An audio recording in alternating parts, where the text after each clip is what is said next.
Nunca pensé que mi propia familia podría herirme tan profundamente. Esa noche, me senté sola en el alféizar agrietado de mi apartamento en la colonia Roma Norte. Las luces frías de la Ciudad de México parpadeando a través del cristal mientras miraba los documentos hipotecarios con mi nombre impreso en ellos. Papeles que nunca se suponía que viera. Hoy voy a contarles algo que nunca pensé compartir. Y si aunque sea por un segundo esto les resulta familiar, solo les pido que le den like a este video y se suscriban. Me ayudará a seguir abriendo mi corazón. Mi nombre es Esperanza Jiménez y tengo 73 años.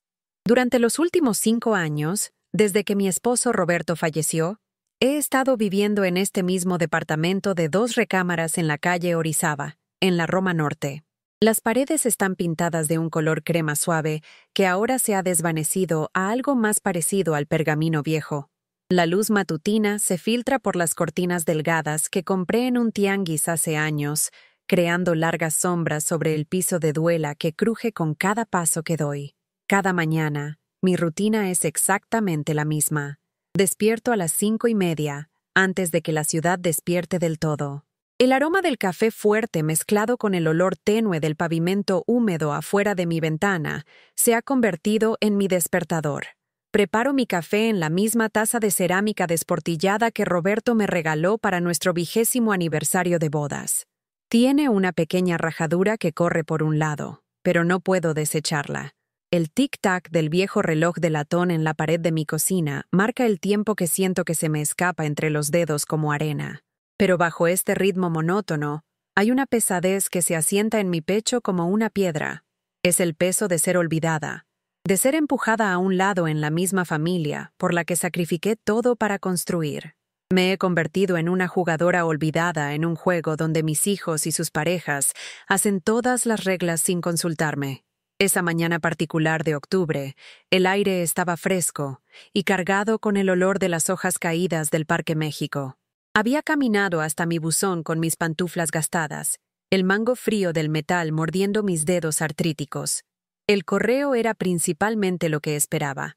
Ofertas de tarjetas de crédito, una factura de servicios, publicidad de tiendas en las que ya no podía permitirme comprar.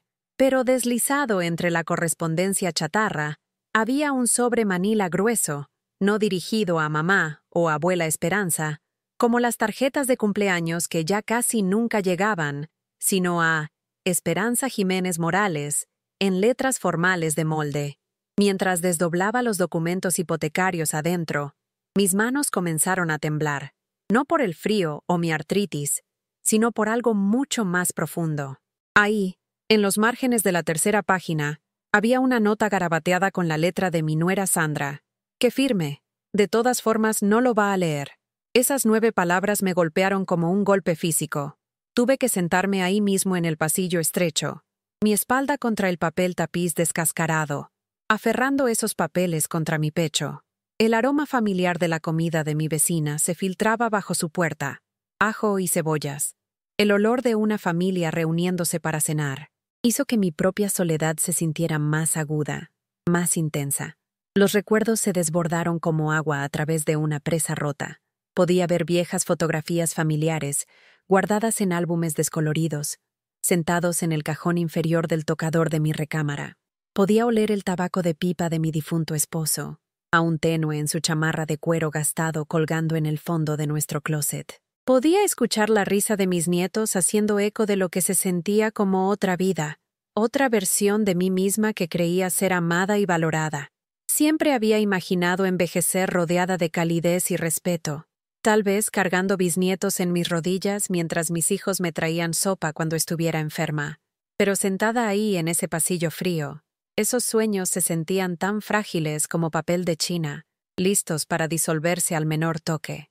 Verán, he sido la columna vertebral de esta familia durante más de 4 décadas, incluso cuando apoyarlos me dejaba rota y exhausta. Allá en 1975, cuando mi hijo mayor Miguel tenía apenas 8 años y mi hija Sara tenía 5, tomé la decisión de dejar mi trabajo como contadora en un pequeño despacho contable en Polanco. El sueldo había sido modesto pero constante, y tenía sueños de tal vez ascender, quizás incluso obtener mi título de contador público algún día.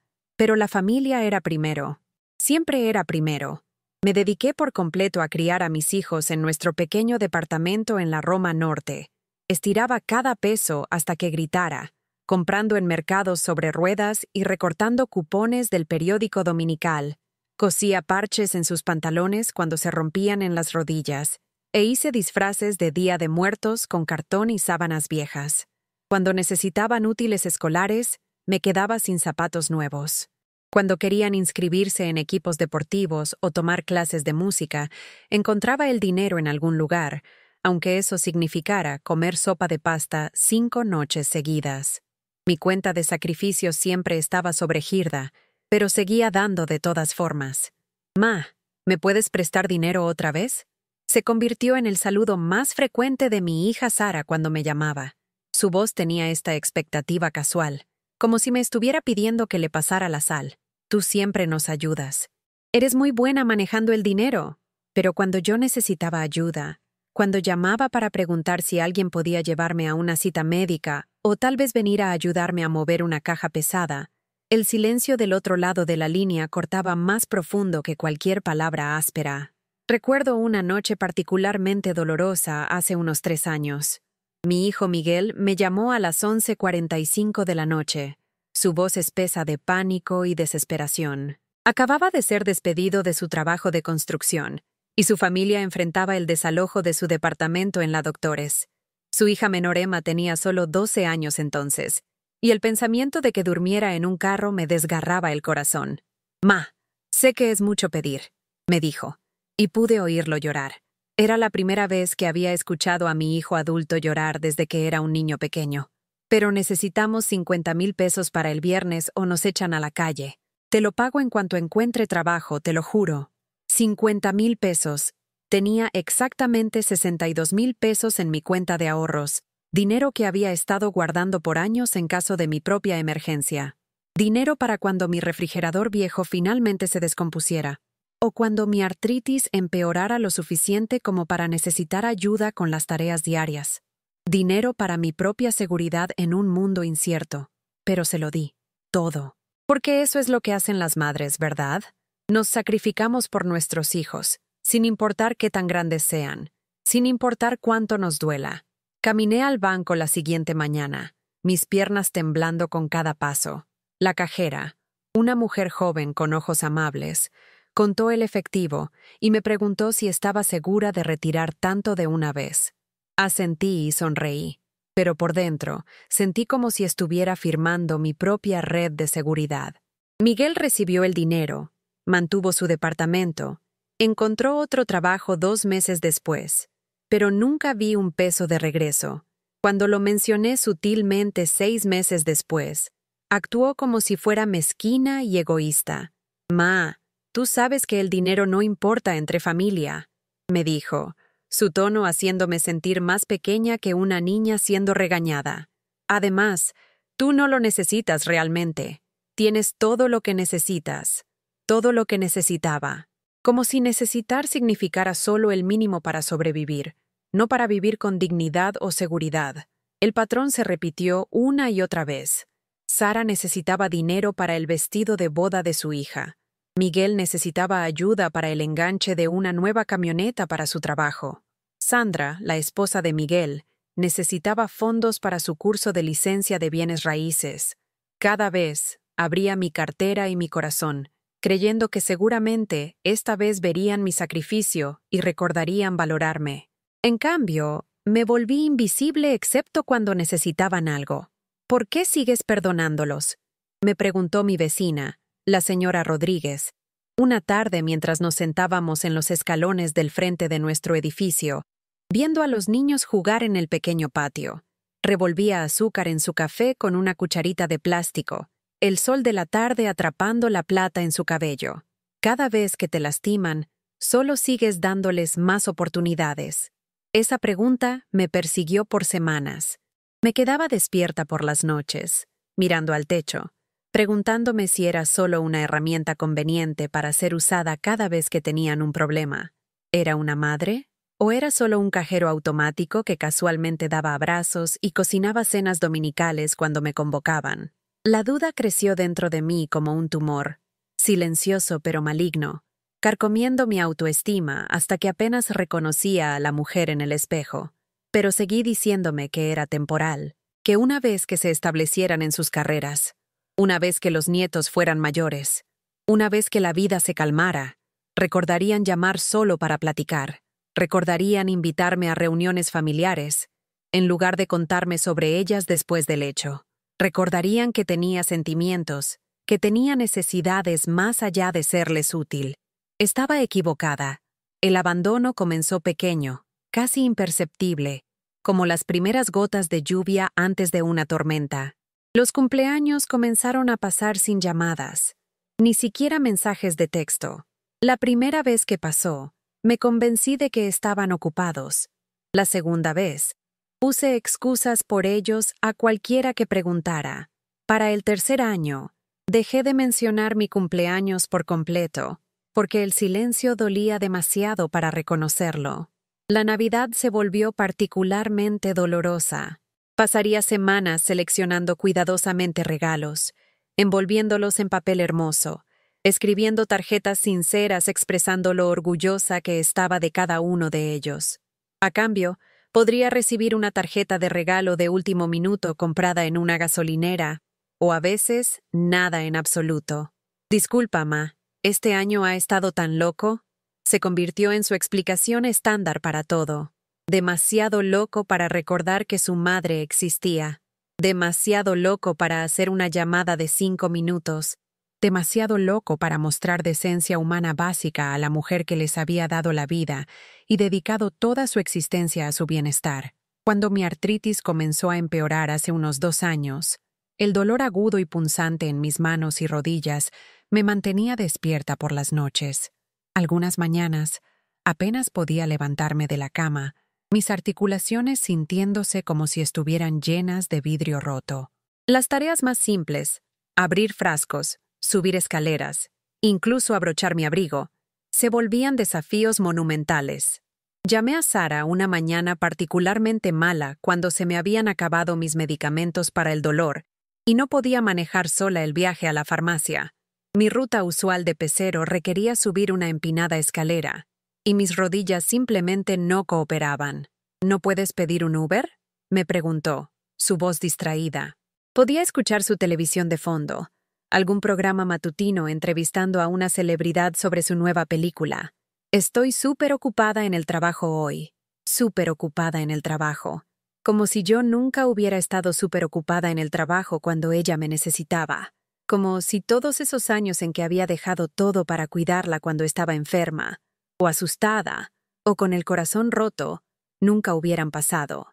Terminé pidiendo ayuda a la señora Rodríguez, y me llevó a la farmacia sin una sola queja. Incluso me ayudó a subir los escalones de regreso a mi departamento. Más tarde esa noche, llamé a Sara para hacerle saber que me sentía mejor, tal vez esperando una disculpa o al menos un reconocimiento de que me había fallado. «Ah, qué bueno», me dijo simplemente. «Estaba preocupada por ti». Pero su tono sugería que no había estado preocupada para nada. Las visitas al doctor se volvieron mías para manejar sola, sentándome en salas de espera estériles, llenando formularios que pedían contactos de emergencia. Dudaría sobre esas líneas en blanco. ¿A quién llamarían si algo me pasara? ¿Quién se preocuparía lo suficiente como para cancelar sus planes y correr al hospital? Las preguntas se sentían demasiado peligrosas para responder honestamente. Durante una noche particularmente solitaria en septiembre, estaba revisando correspondencia vieja cuando encontré una invitación de boda que había sido entregada al departamento equivocado. Era para la hija de mi vecina, y ver la escritura elegante anunciando su próximo matrimonio me llenó de una punzada agridulce. Recordé las bodas de mis propios hijos, lo involucrada que había estado en cada detalle, lo central que me había sentido para su felicidad. Ahora me preguntaba si siquiera me dirían si decidían renovar sus votos. Fue entonces que llegó el documento hipotecario, como una broma cruel final de un universo que parecía determinado a romper cualquier espíritu que me quedara. Había estado revisando mi correo esa fría mañana de octubre, el tipo de día cuando la ciudad se siente gris y hostil. cuando todo parece diseñado para recordarte lo pequeña e insignificante que eres. La pila de correo era la colección usual de facturas y anuncios. Nada que requiriera atención inmediata, pero ahí, emparedado entre una oferta de tarjeta de crédito y un catálogo de muebles, estaba ese grueso sobre Manila. La dirección del remitente era de Primera Hipotecaria Nacional, un nombre que no reconocía. Casi lo tiro, asumiendo que era otro anuncio tratando de convencerme de refinanciar mi departamento. Pero algo me hizo abrirlo. Tal vez solo curiosidad, tal vez el fragmento de esperanza que aún vivía en algún lugar dentro de mí, de que alguien, en algún lugar, estaba pensando en mi bienestar financiero. Los papeles adentro estaban densos con lenguaje legal, llenos de términos como deudor principal y relación deuda-ingresos y garantía colateral. Pero ahí, claro como el día en la tercera página, estaba mi nombre, Esperanza Jiménez Morales, mi número de seguro social, mi dirección, mi línea de firma, esperando ser firmada. Por un momento, sentí un destello de confusión más que alarma. ¿Había solicitado una hipoteca y se me había olvidado? ¿Estaba esto conectado con algún cambio en la propiedad de mi departamento del que no estaba consciente? Pero mientras leía más cuidadosamente, me di cuenta de que esto no era sobre mi departamento para nada. Esto era para una casa en Tlalnepantla, una propiedad que nunca había visto, por una cantidad de dinero que nunca podría soñar con pedir prestado. Y fue entonces cuando vi la nota manuscrita en el margen, casual como una lista del súper, que firme, de todas formas no lo va a leer. La letra de Sandra. La reconocería en cualquier lugar. La había visto en tarjetas de cumpleaños y listas de Navidad, en notas pegadas en mi refrigerador cuando ella y Miguel me visitaban, pero nunca escrita sobre mí con tal crueldad casual, tal asunción impresionante de que era demasiado estúpida o senil para entender lo que estaba firmando. Me senté fuerte en mi silla gastada de la cocina, la misma silla donde había dado de desayunar a mis hijos en incontables mañanas, donde los había ayudado con la tarea, donde los había consolado a través de desilusiones y decepciones. La ironía no se me escapó. Los muebles que habían sido testigos de cómo vertí mi vida en las suyas, ahora eran testigos de ellos, tratando de robar lo poco que me quedaba. Mis manos temblaron mientras leía el documento otra vez, más cuidadosamente esta vez. Era una segunda hipoteca sobre una casa en Tlalnepantla, Estado de México, usando mi nombre y crédito como garantía. Los pagos mensuales eran más que todo mi cheque del Seguro Social. Si realmente hubiera firmado esto, habría sido financieramente destruida en 3 meses. Pero aparentemente, eso no les importaba. Contaban con que fuera demasiado confiada, demasiado ingenua, demasiado desgastada por años de manipulación para realmente leer lo que ponían frente a mí. La traición cortó más profundo de lo que sabía que la traición podía cortar. Esto ya no se trataba solo de dinero.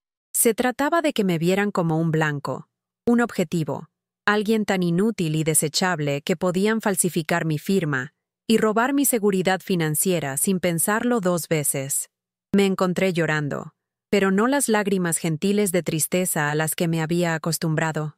Estas eran lágrimas de enojo, calientes y amargas, del tipo que quemaban al caer.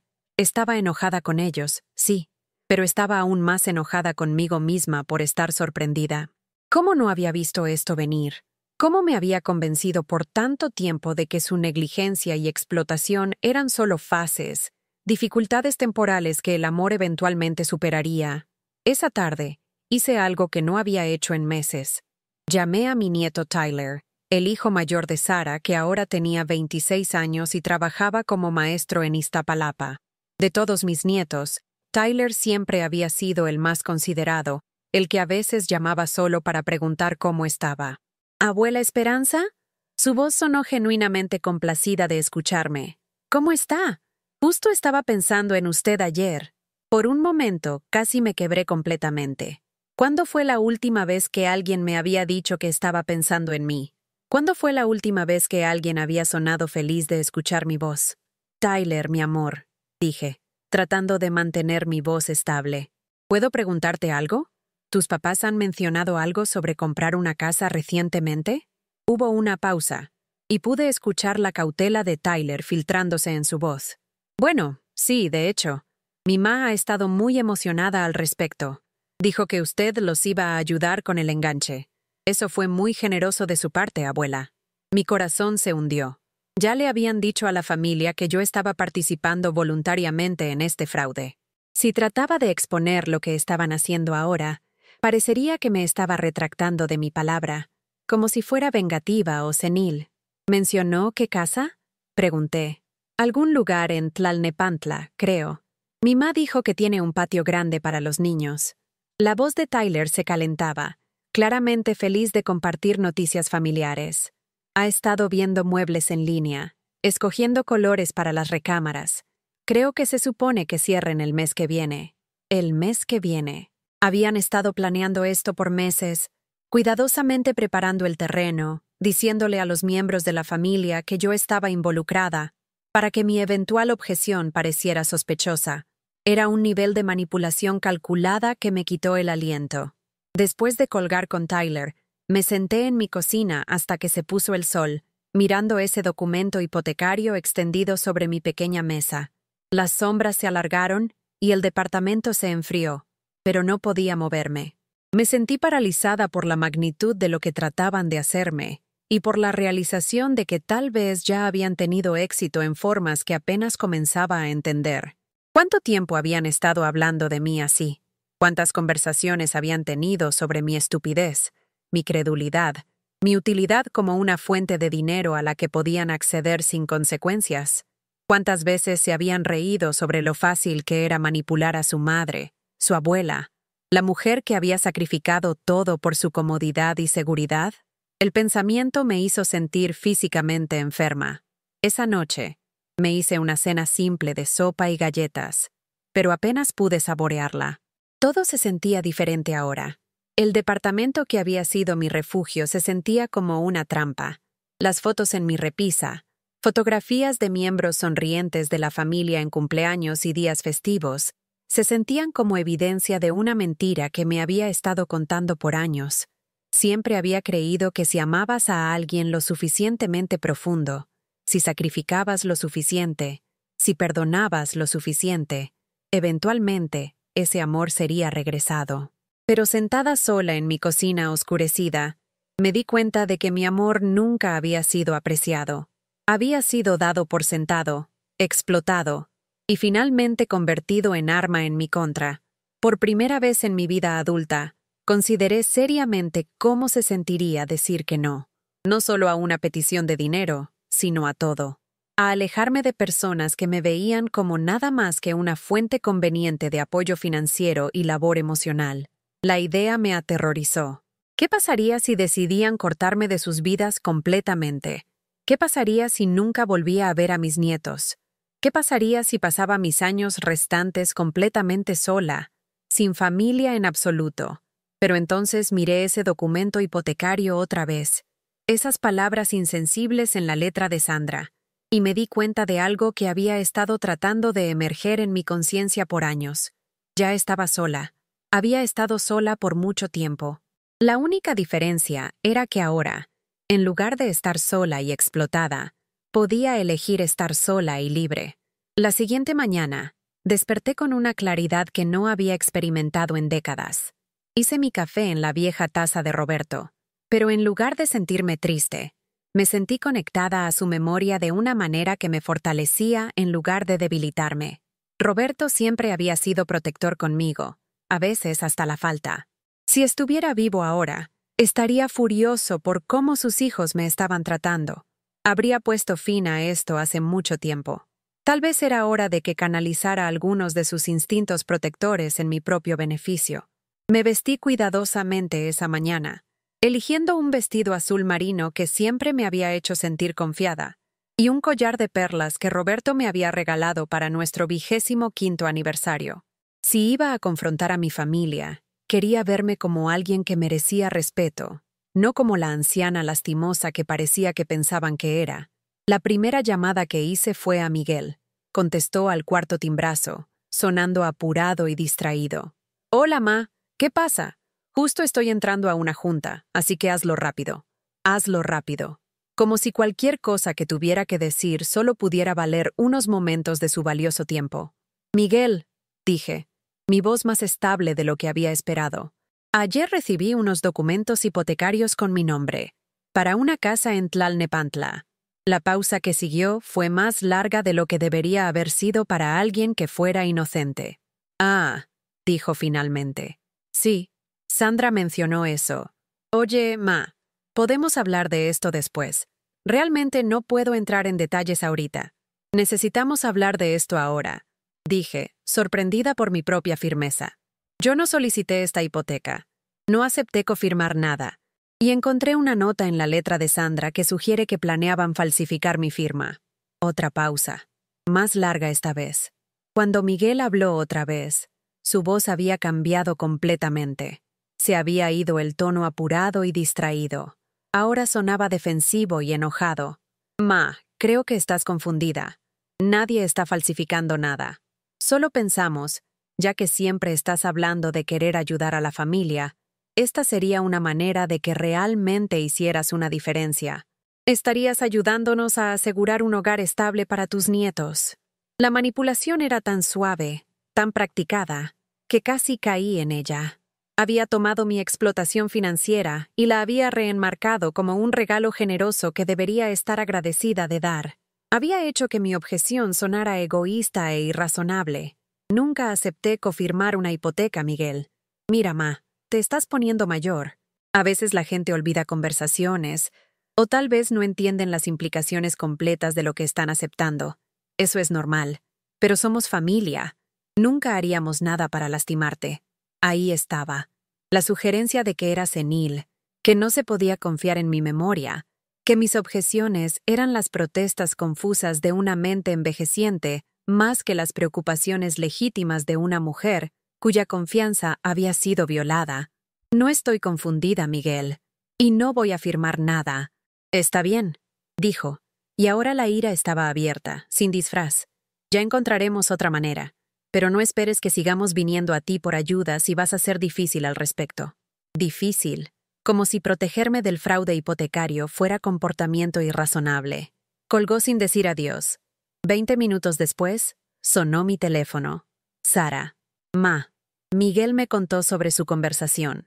Comenzó, su voz melosa con falsa preocupación. Estoy muy preocupada por ti. Toda esta cosa sobre documentos hipotecarios y firmas falsificadas, no suenas como tú. ¿Te sientes bien? ¿Has estado tomando tus medicamentos? Más manipulación psicológica. Más sugerencias de que mis facultades mentales estaban fallando. Que mi ira justificada era simplemente evidencia de deterioro cognitivo. Me siento bien, Sara. Lo que siento es traicionada por mis propios hijos. Ma, esa es una cosa terrible que decir. Te amamos. Siempre hemos estado ahí para ti. Siempre habían estado ahí para mí. La mentira era tan descarada, tan completamente divorciada de la realidad, que por un momento me quedé sin palabras. ¿Cuándo han estado ahí para mí, Sara? Cuando necesitaba que me llevaran al doctor. Cuando tenía dolor y necesitaba ayuda para conseguir mis medicamentos. Cuando llamé solo para platicar porque me sentía sola. Eso es diferente, Ma. Tenemos nuestras propias vidas, nuestras propias responsabilidades. Pero cuando se trata de las cosas grandes, las cosas importantes, siempre estamos ahí. Las cosas grandes, las cosas importantes, como proporcionar dinero, como firmar documentos hipotecarios, como ser útil para ellos de maneras concretas y medibles. Este documento hipotecario es importante, Sara, y no iban a estar ahí para mí cuando terminara sin hogar, porque no podía hacer los pagos. Ay, Dios mío, Ma, estás siendo tan dramática. Nadie trataba de dejarte sin hogar. Lo habríamos resuelto. Después de que ya hubiera firmado mi seguridad financiera. No lo voy a firmar, dije. El silencio se extendió entre nosotras, y cuando Sara habló otra vez, su voz era fría de una manera que nunca había escuchado antes. Está bien, es tu decisión, pero no nos culpes cuando no podamos visitar tan seguido. No nos culpes cuando no podamos incluirte en actividades familiares porque estamos atorados en este departamento pequeño que no es adecuado para reuniones. No nos culpes cuando tus nietos crezcan apenas conociéndote, porque no pudimos proporcionarles un ambiente hogareño estable. Más manipulación. Estaba haciendo que mi negativa a participar en mi propia destrucción financiera fuera la causa de mi potencial aislamiento de la familia. Me estaba amenazando con retener el acceso a mis nietos a menos que cooperara con su fraude. Le colgué. Por la siguiente hora, me senté en mi sala, mis manos temblando no por artritis, sino por adrenalina. Nunca le había colgado a uno de mis hijos antes. Nunca había rechazado una petición directa de ayuda. Nunca me había defendido tan clara y definitivamente. Se sentía aterrador y emocionante al mismo tiempo, pero las llamadas telefónicas no habían terminado. Esa noche, Sandra llamó. Esperanza, dijo, ni siquiera molestándose con un saludo. Creo que necesitamos aclarar el aire sobre esta situación de la hipoteca. Su voz era diferente de lo que había sido cuando me hablaba antes. Se había ido cualquier pretensión de afecto de nuera. Esta era la voz de alguien que estaba enojada por ser frustrada, alguien que se sentía con derecho a lo que quería y frustrada por mi resistencia. Te escucho, dije. Mira, sé que Miguel y Sara probablemente no explicaron esto muy bien, pero esto no se trata de aprovecharse de ti. Se trata de familia ayudando a familia. Tienes buen crédito, necesitamos una casa. Esto beneficia a todos. ¿Cómo me beneficia tomar deuda que no puedo costear? No entiendes cómo funcionan las hipotecas, dijo, su tono volviéndose condescendiente. En realidad no estarías pagando por ella. Nosotros haríamos los pagos. Tu nombre solo estaría en los papeles para propósitos de calificación.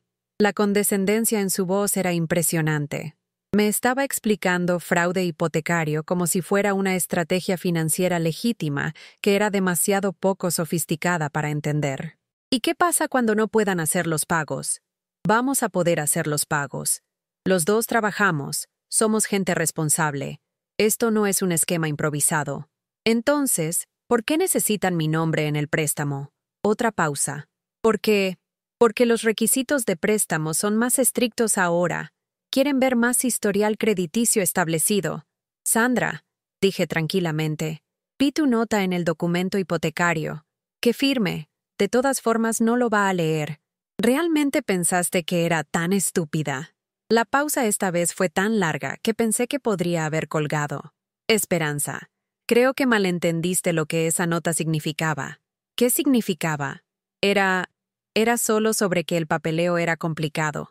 Sabíamos que confiarías en nosotros para manejar los detalles. La mentira era tan transparente, tan insultante a mi inteligencia, que casi me reí. No voy a firmar la hipoteca, Sandra. Está bien, dijo, y su voz se volvió venenosa. Pero no esperes que las cosas sean iguales entre nosotros después de esto. No esperes que te incluyamos en decisiones familiares nunca más. No esperes que sigamos fingiendo que eres un miembro valioso de esta familia cuando claramente solo estás interesada en ti misma. Colgó antes de que pudiera responder. Me senté en la oscuridad creciente de mi departamento, sin molestarme en encender las luces. Los sonidos de la ciudad se filtraban por mis ventanas. Claxones de coches, sirenas, el rumble distante del metro. Normalmente, estos sonidos me hacían sentir sola. Me recordaban lo aislada que estaba en medio de millones de personas. Pero esta noche, se sentían como compañía. La ciudad estaba viva alrededor de mí, llena de gente viviendo sus propias vidas complicadas. Y yo era parte de eso, en lugar de estar atrapada en la burbuja tóxica de la manipulación de mi familia.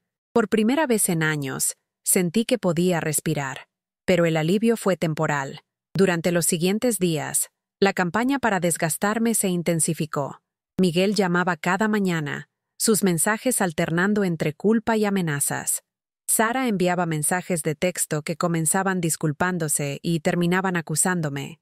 Sandra dejaba mensajes de voz que pintaban elaborados cuadros de cómo serían las vidas de mis nietos sin un hogar apropiado. Me atacaron con manipulación emocional en equipo, cada uno recogiendo donde los otros habían dejado, nunca dándome un momento de paz para pensar claramente sobre lo que quería. Pero había una voz que cortó todo el ruido, una persona cuya opinión importaba más que todas las otras combinadas. Emma, la hija menor de Miguel, ahora tenía 15 años y siempre había sido mi nieta favorita. aunque traté de nunca mostrar favoritismo.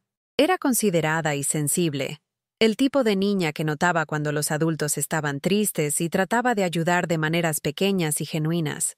Mientras sus hermanos mayores estaban absortos en sus teléfonos y redes sociales, a Emma aún le gustaba sentarse conmigo y hacer preguntas sobre cómo era la vida cuando yo era joven. Me llamó un jueves por la noche, su voz tentativa y preocupada. «¿Abuela Esperanza? ¿Está bien? Mi ma dijo que ya no quiere ser parte de nuestra familia». ¡Ah! Mi corazón se rompió un poco más. Por supuesto que habían llegado a ella primero, enmarcando mi establecimiento de límites como abandono. Eso no es cierto, mi amor. Siempre querré ser parte de tu vida. Pero tuve que tomar algunas decisiones difíciles sobre dinero, y tus papás están molestos al respecto. ¿Qué tipo de decisiones?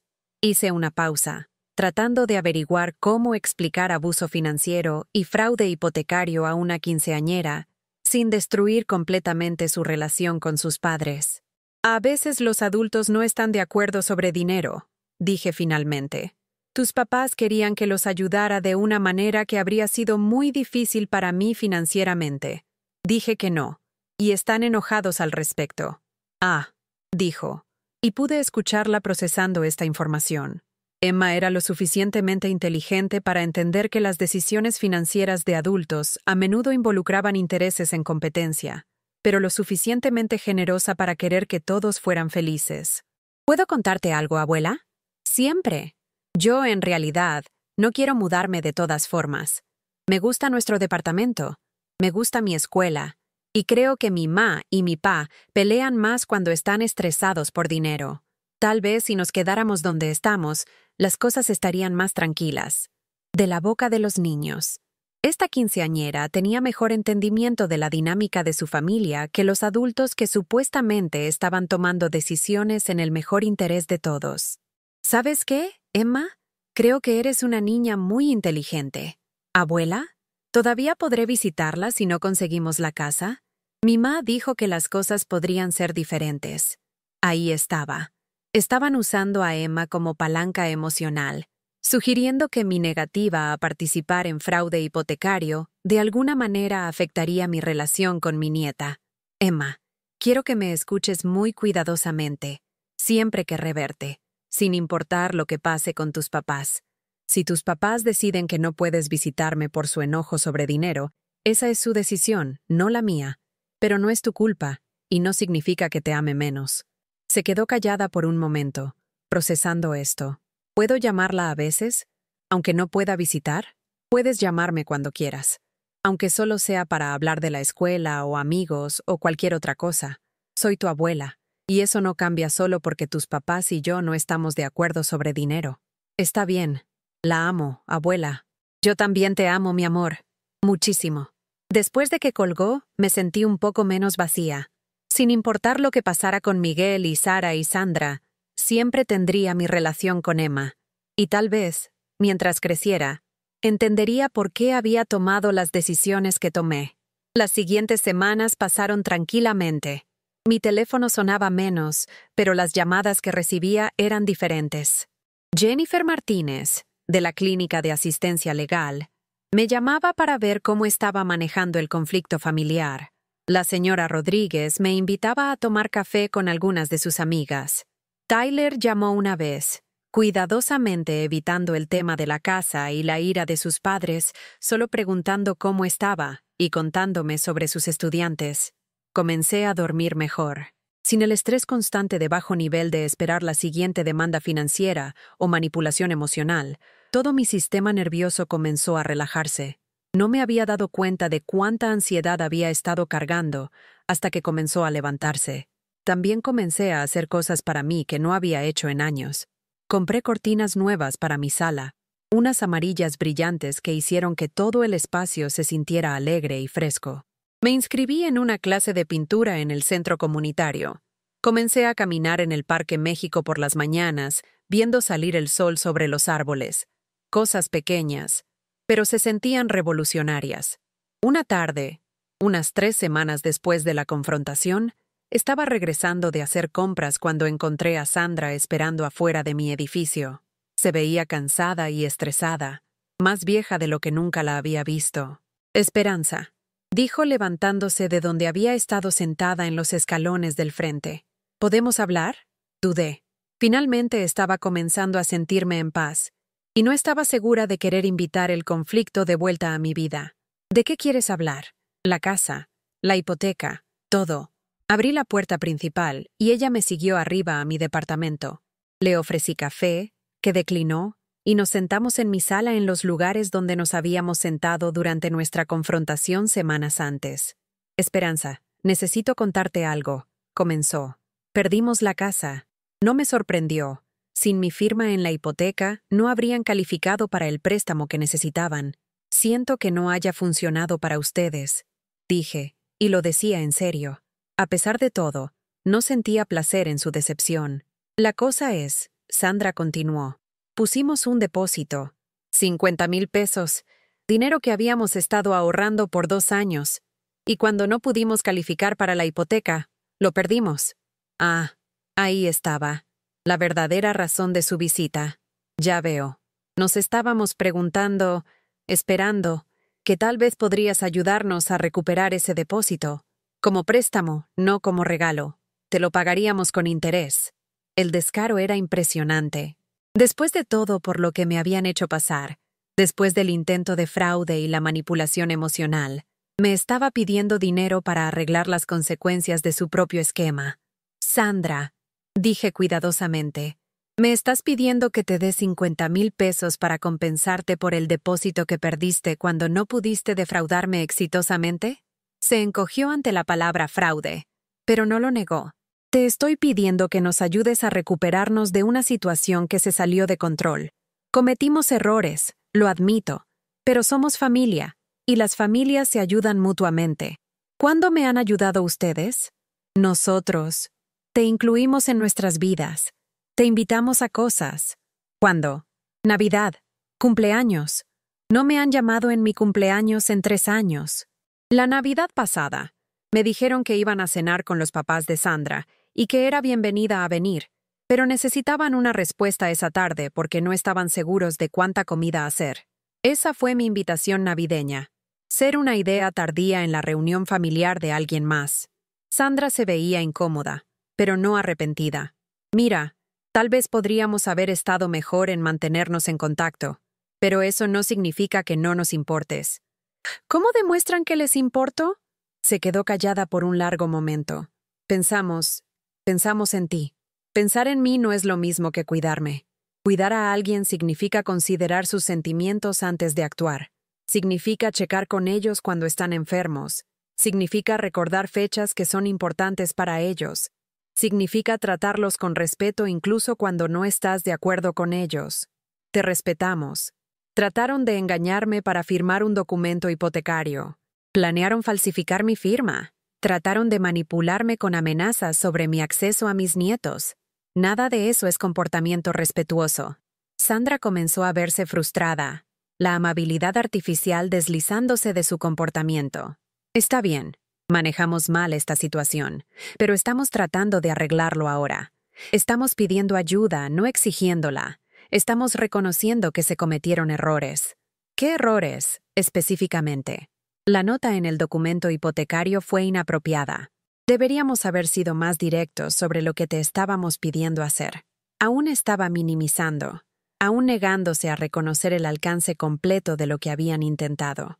Sandra, no me estaban pidiendo hacer nada. Planeaban engañarme para cofirmar un préstamo que no podía costear y que no quería. Eso no es mala comunicación. Eso es fraude. Dios, Esperanza, ¿por qué sigues usando esa palabra? No somos criminales. Somos tu familia que tomó una mala decisión bajo presión financiera. La decisión de cometer fraude hipotecario es una decisión criminal, independientemente de su relación con la víctima. ¿Está bien? Como quieras llamarlo. Estuvo mal, y lo sentimos. Pero castigarnos para siempre no va a hacer mejor la vida de nadie. No los estoy castigando. Me estoy protegiendo. ¿Negándote a ayudarnos a arreglar el desastre que tu negativa a ayudar creó en primer lugar? La lógica circular era asombrosa. Me estaba culpando por las consecuencias de su intento de fraude, haciéndome responsable de arreglar problemas que habían creado a través de su propio comportamiento no ético. Sandra, quiero que me escuches muy cuidadosamente, dije. Yo no creé este desastre. Ustedes crearon este desastre al tratar de poner mi nombre en una hipoteca sin mi conocimiento o consentimiento. El hecho de que su esquema falló y les costó dinero no es mi responsabilidad arreglar. ¿Así que ya? ¿Solo vas a dejar que perdamos 50,000 pesos? Ustedes perdieron 50,000 pesos cuando lo apostaron en una aplicación hipotecaria fraudulenta. Esa pérdida no tiene nada que ver conmigo. Me miró fijamente por un largo momento, y pude ver el momento exacto cuando se dio cuenta de que no iba a ceder. Miguel tenía razón sobre ti, dijo, su voz volviéndose fría. Has cambiado. Solías preocuparte por la familia. Solías querer ayudar cuando la gente que amabas tenía problemas. Solía dejar que la gente me pisoteara. Dije calmadamente. Hay una diferencia. Recogió su bolsa y se levantó para irse, sus movimientos agudos de ira. No esperes que las cosas vuelvan a la normalidad después de esto, dijo. No esperes que Miguel te perdone por colgarnos a secar. Sandra, dije mientras llegaba a la puerta, necesito que entiendas algo. Lo normal no estaba funcionando para mí. Normal significaba ser ignorada, excepto cuando necesitaban dinero. Normal significaba que dieran por sentado mi amor y que explotaran mi generosidad. Normal significaba ser tratada como una conveniencia en lugar de como una persona. Si esto es lo que se necesita para cambiar lo normal, entonces estoy bien con eso. Se fue sin otra palabra. Después de que se fue, me senté en mi sala por mucho tiempo, procesando lo que acababa de pasar. Parte de mí se sentía culpable, no por negarme a darles dinero, sino porque tan definitivamente había cerrado la puerta a la reconciliación. Parte de mí se preguntaba si estaba siendo demasiado dura, demasiado implacable, pero principalmente sentí alivio. Había sido probada otra vez, y había mantenido mi posición. No había dejado que la culpa o la manipulación o la promesa de armonía familiar restaurada me convenciera de volver a ser explotada. Estaba aprendiendo a vivir con las consecuencias de mis propios límites, y se sentía como libertad. Esa noche, llamé a Jennifer Martínez y le conté sobre la visita de Sandra. ¿Cómo te sientes sobre cómo lo manejaste?, me preguntó. Bien, dije, y me di cuenta de que lo decía en serio. Me siento bien al respecto. Eso es progreso. Mucha gente en tu situación habría cedido a la culpa. Pensé en hacerlo. Pero entonces me di cuenta de que darles dinero para compensar por el fracaso de su intento de fraude solo estaría permitiendo más del mismo comportamiento en el futuro. Exactamente. Estás rompiendo un ciclo que probablemente ha estado pasando por años. Décadas, corregí. Aún mejor, cada vez que mantienes un límite, estás reforzando un nuevo patrón de interacción. Tal vez no les guste, pero están aprendiendo que ya no estás disponible para ser explotada. ¿Qué pasa si nunca cambian? ¿Qué pasa si esto significa que pierdo mi relación con ellos permanentemente? Jennifer se quedó callada por un momento, eligiendo sus palabras cuidadosamente. Señora Jiménez, ¿puedo preguntarle algo? ¿Qué exactamente tiene miedo de perder? Basándome en todo lo que me ha contado, su relación con ellos ha sido bastante unilateral por años. La contactan cuando necesitan dinero, la ignoran cuando necesita apoyo, y la tratan como una idea tardía en reuniones familiares. ¿Qué parte de esa relación quiere preservar? Era una buena pregunta, y no tenía una respuesta lista. Supongo que tengo miedo de estar sola. Ha estado sola, dijo gentilmente. Ha estado sola en una relación donde da todo y recibe muy poco a cambio.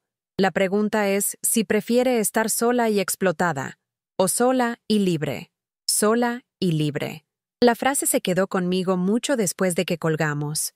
Durante el siguiente mes, comencé a explorar lo que libre significaba para mí. Visité museos de arte en el centro histórico, algo que siempre había amado pero no había hecho en años. Comencé a leer otra vez, sacando novelas de la biblioteca y perdiéndome en las historias de otras personas. Compré una pequeña televisión para mi recámara y me quedé despierta hasta tarde viendo películas viejas, comiendo helado directamente del envase. Placeres simples, pero se sentían lujosos después de años de organizar mi vida alrededor de las necesidades y demandas de otras personas. También comencé a involucrarme en mi comunidad de maneras que nunca había hecho antes. Me hice voluntaria en el banco de alimentos local los sábados por la mañana, clasificando donaciones y ayudando a empacar cajas para familias necesitadas. El trabajo era satisfactorio de una manera que mis relaciones familiares nunca habían sido. Podía ver el impacto directo de mis esfuerzos, y la gratitud que recibía era genuina en lugar de resentida. Me uní a un club de lectura que se reunía en la biblioteca cada 2 jueves por la noche. Los otros miembros eran principalmente mujeres de mi edad, lidiando con sus propias relaciones familiares complicadas, preocupaciones financieras y preguntas sobre cómo vivir significativamente en sus años posteriores. Se sentía bien estar alrededor de gente que entendía los desafíos específicos del envejecimiento, sin hacerme sentir que esos desafíos eran mi culpa. La señora Rodríguez me presentó a varias de sus amigas, y comencé a tomar café con ellas ocasionalmente los domingos por la tarde. Eran inmigrantes de varios países latinoamericanos, mujeres que habían trabajado duro toda su vida y sabían algo sobre dinámicas familiares que involucraban sacrificio y obligación, pero también sabían algo sobre defenderse, sobre exigir respeto de sus hijos adultos.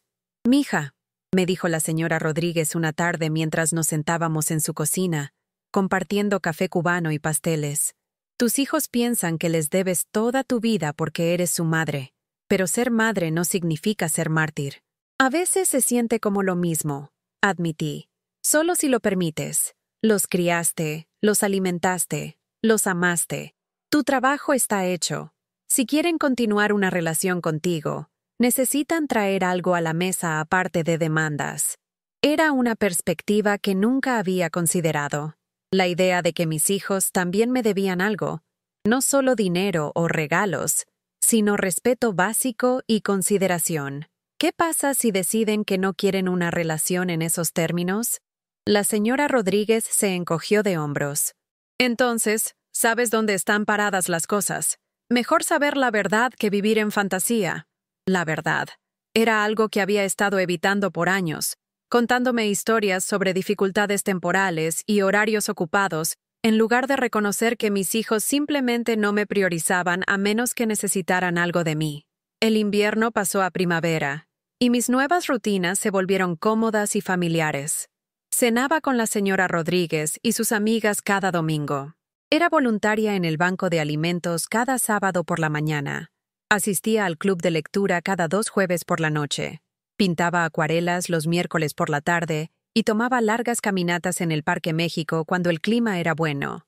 No era la vida que había imaginado para mí a los 73, pero era una buena vida. Una vida donde era valorada por quien era en lugar de lo que podía proporcionar. Una vida donde mi tiempo y energía eran míos para gastar como elegía. Extrañaba a mis nietos, especialmente a Emma, pero ella me llamaba cada par de semanas, y nuestras conversaciones eran más fáciles ahora que no estaba constantemente estresada sobre las demandas y manipulaciones de sus padres. Me contaba sobre la escuela y novios y sus planes para la universidad. Yo le contaba sobre mi clase de pintura y los libros que estaba leyendo. Estábamos construyendo una relación basada en afecto genuino, en lugar de culpa y obligación. Fue en mayo, casi 8 meses después del incidente del documento hipotecario, que recibí la llamada telefónica que había estado esperando y temiendo. «¿Ma?». La voz de Sara sonaba diferente, más pequeña, menos confiada de lo usual. «¿Podemos hablar?». «Por supuesto. ¿Qué tienes en mente?». Nosotros, han pasado algunas cosas familiares, y creo que tal vez necesitamos aclarar el aire sobre algunas cosas. Cosas familiares». Me pregunté qué crisis había surgido que los hizo pensar en mí otra vez. ¿Qué tipo de cosas familiares? Sara se quedó callada por un momento, y cuando habló otra vez, su voz estaba temblorosa. «Sandra y Miguel se van a divorciar». Sentí una mezcla compleja de emociones. Sorpresa, tristeza, y si soy honesta, una pequeña cantidad de reivindicación. Su matrimonio había estado bajo tensión financiera por años, y su intento de resolver esa tensión a través del fraude aparentemente no había ayudado a las cosas. «Siento escuchar eso», dije, y lo decía en serio. El divorcio es doloroso para todos los involucrados, especialmente los niños. La cosa es, Sara continuó, cuando comenzaron a dividir sus bienes y deudas, salieron a la luz algunas cosas sobre sus finanzas. Cosas que me hicieron darme cuenta de que tal vez tenías razón sobre algunas cosas. ¿Qué quieres decir?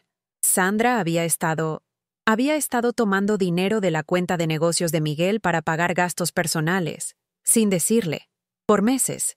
Y cuando lo de la hipoteca no funcionó y perdieron el depósito, te culpó a ti frente a todos.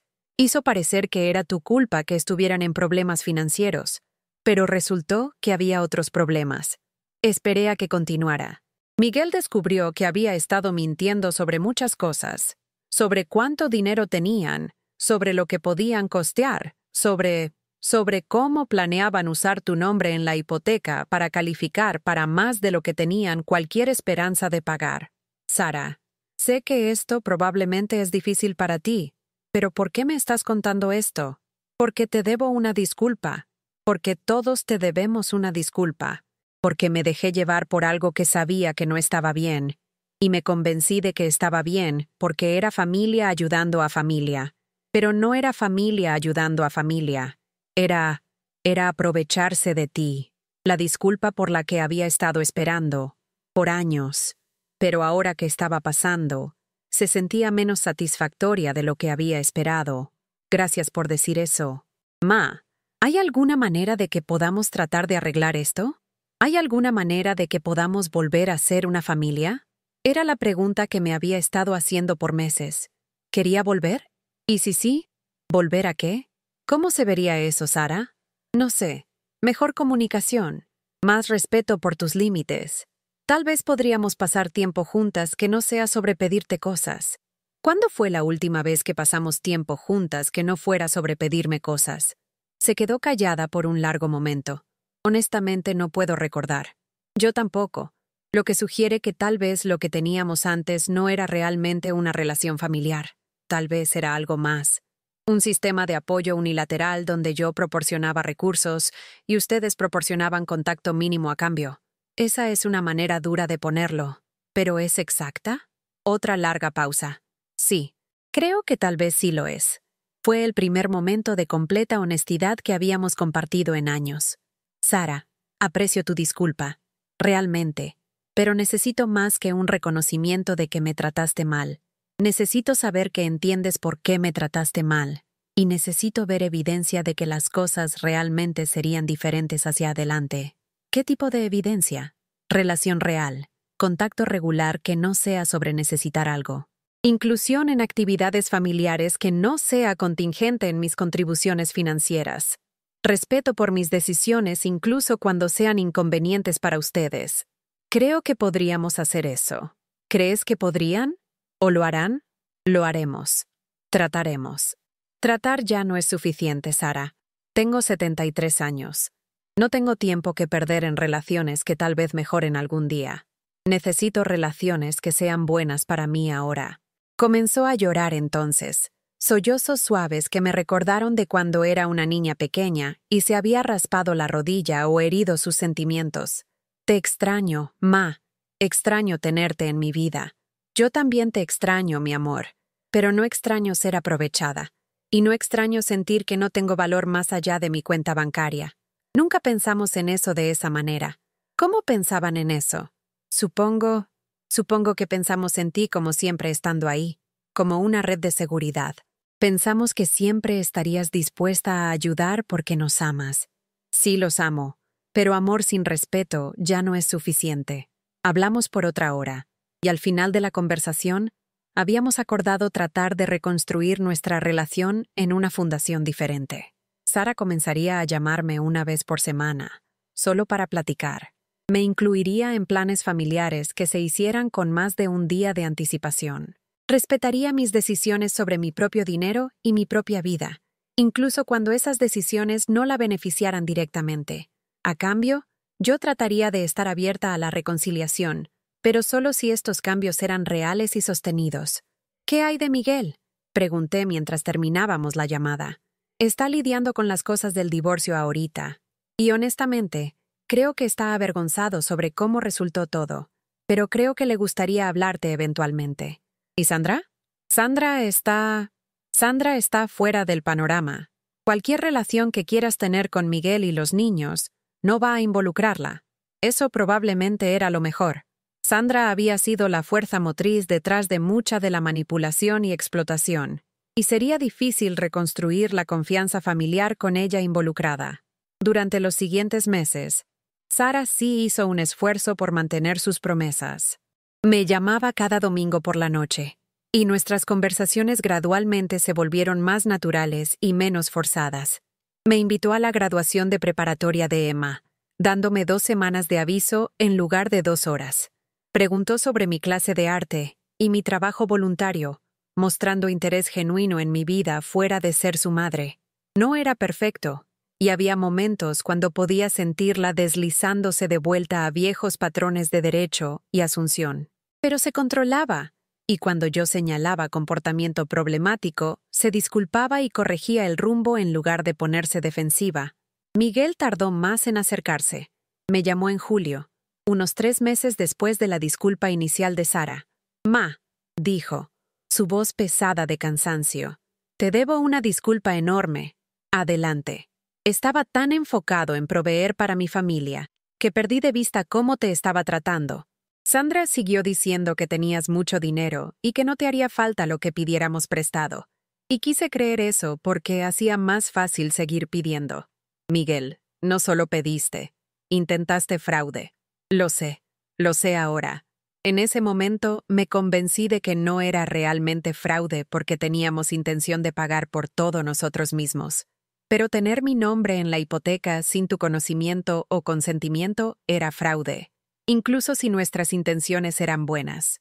¿Eran buenas tus intenciones? Se quedó callado por un largo momento. Pensé que lo eran, pero viendo hacia atrás, creo que mis intenciones eran egoístas. Quería algo que no podía costear, y estaba dispuesto a arriesgar tu seguridad financiera para conseguirlo. Era lo más honesto que me había dicho en años. Sandra descubrió durante los procedimientos de divorcio que no pusiste ninguna presión en mí para tomar deuda que no podía costear. Continuó. Hizo parecer que estaba siendo irrazonable, como si estuvieras escogiendo dinero sobre familia, pero solo te estabas protegiendo de ser aprovechada. ¿Cómo te hace sentir eso? Avergonzado, enojado conmigo mismo, agradecido de que mantuvieras tu posición, porque si hubiéramos seguido con eso, habría sido financieramente arruinada cuando Sandra y yo no pudiéramos hacer los pagos. La conversación era dolorosa, pero se sentía real de una manera que nuestras interacciones no se habían sentido en años. Miguel estaba tomando responsabilidad por su comportamiento, en lugar de poner excusas o culpar circunstancias externas. Hablamos sobre el divorcio, sobre sus luchas como padre soltero, sobre sus planes de reconstruir su vida en una fundación financiera más honesta. Ofrecí apoyo emocional y aliento, pero no ofrecí dinero, y él no pidió nada. Se sentía como el comienzo de una relación actual padre-hijo entre 2 adultos. Emma comenzó a visitarme cada par de semanas, tomando el metro de la Doctores a la Roma Norte sola ahora que tenía 16 y era más independiente. Traía su tarea y la extendía sobre mi mesa de cocina, pidiendo ayuda con ensayos de historia y problemas de matemáticas. A veces cocinábamos cena juntas, o veíamos películas viejas, o solo hablábamos sobre sus planes para el futuro. Estas visitas eran preciosas para mí de una manera que las interacciones familiares previas nunca habían sido. No había agendas ocultas, ni manipulación, ni peticiones de apoyo financiero disfrazadas de convivencia familiar. Emma disfrutaba mi compañía por sí misma, y yo disfrutaba la suya. Fue durante una de estas visitas, un sábado por la tarde en octubre, exactamente 1 año después del incidente del documento hipotecario, que Emma me preguntó sobre lo que había pasado con sus padres. «Abuela Esperanza, ¿puedo preguntarle algo medio personal?» «Por supuesto. El año pasado, cuando hubo todo ese rollo sobre la casa y la hipoteca, y todos enojados, ¿de qué se trataba realmente?» Había temido esta pregunta, sabiendo que vendría eventualmente, pero no segura de cómo responderla honestamente sin envenenar la relación de Emma con sus padres. Se trataba de dinero, dije cuidadosamente, y sobre respeto. Tus papás querían que los ayudara a comprar una casa de una manera que habría sido financieramente peligrosa para mí. Cuando dije que no, se enojaron. ¿Pero por qué se enojaron tanto? O sea, si no podía costear ayudar, ¿no querrían protegerla de problemas financieros? Niña inteligente. Había identificado el problema central. Gente que realmente se preocupa por ti no trata de manipularte para tomar decisiones financieras que podrían lastimarte. Creo que tus papás estaban bajo mucho estrés financiero, y el estrés puede hacer que la gente haga cosas que normalmente no haría. ¿Cree que estaban tratando de aprovecharse de usted? La pregunta fue hecha con la franqueza de una adolescente, pero la perspicacia que mostraba era notable. Creo que estaban dispuestos a poner mi seguridad financiera en riesgo para resolver sus propios problemas financieros. Si pensaran en eso como aprovecharse, podría depender de cómo defines esa frase. Emma se quedó callada por un rato, procesando esta información. Me da gusto que haya dicho que no, dijo finalmente. ¿Por qué? Porque si se hubiera arruinado financieramente para ayudarlos, tal vez no habría podido cuidarse ahora. Y me gusta poder visitarla aquí, en su propio lugar, donde es independiente y feliz. Feliz. ¿Cuándo me había vuelto feliz? Me di cuenta de que en algún lugar durante el año pasado, sin notarlo conscientemente, de hecho, me había vuelto feliz. No constantemente, no sin momentos de tristeza o soledad, pero en general, genuinamente feliz con mi vida. A mí también me da gusto haber dicho que no, le dije. Esa noche, después de que Emma se fue a casa, me senté junto a mi ventana con una taza de té, viendo las luces de la ciudad. Era exactamente un año desde que me había sentado en este mismo lugar, viendo ese documento hipotecario y sintiendo como si mi mundo se estuviera colapsando. Pero mi mundo no se había colapsado. Se había transformado. Había perdido relaciones que estaban basadas en explotación y ganado relaciones que estaban basadas en afecto genuino. Había perdido la identidad de la madre infinitamente dadiva y ganado la identidad de una persona con límites y autorrespeto. Había perdido vulnerabilidad financiera y ganado seguridad financiera. Más importante, me había ganado a mí misma. El teléfono sonó, interrumpiendo mi reflexión. Era Tyler, llamando para contarme sobre su nuevo trabajo de maestro y para preguntarme si quería desayunar con él el siguiente fin de semana. Me encantaría, le dije. Padrísimo. ¿Y abuela? ¿Le gustaría que trajera algo?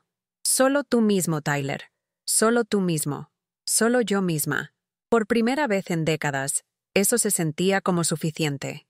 Mientras me preparaba para acostarme esa noche, pensé en la mujer que había sido un año atrás, desesperada por aprobación, dispuesta a sacrificar mi propio bienestar por la posibilidad de amor, con miedo de defenderme porque podría perder relaciones que ya eran unilaterales e insatisfactorias.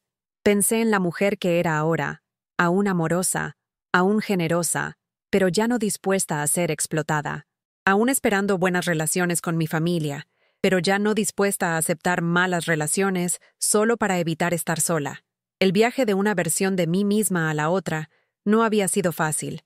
Había tenido momentos de duda, momentos de soledad profunda, momentos cuando me preguntaba si estaba siendo demasiado dura o demasiado implacable.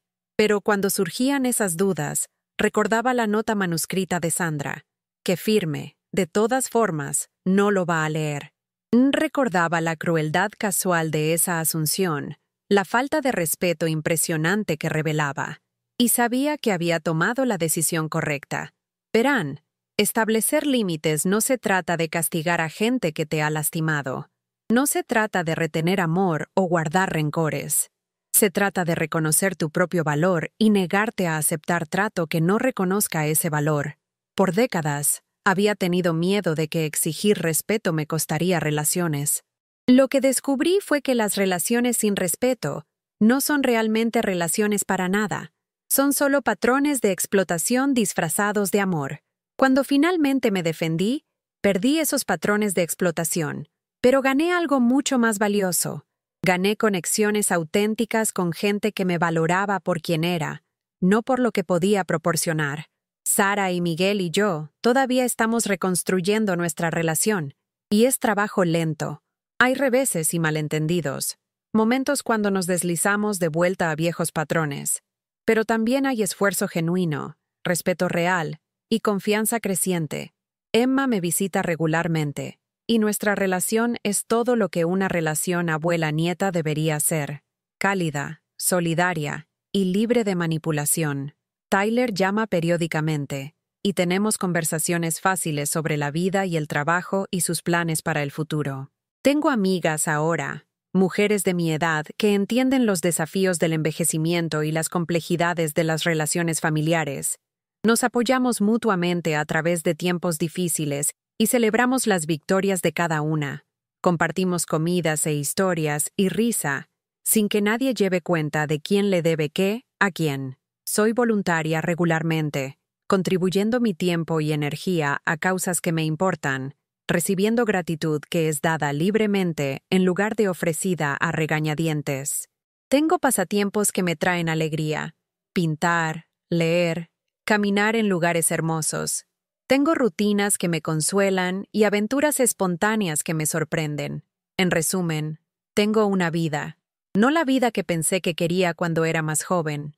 No la vida que había estado tratando de mantener a través del sacrificio y dar sin límites, sino una vida que me queda ahora, en esta etapa, con estas experiencias y esta sabiduría ganada con dificultad. Si están escuchando esta historia y reconociendo piezas de su propia experiencia, quiero que sepan algo.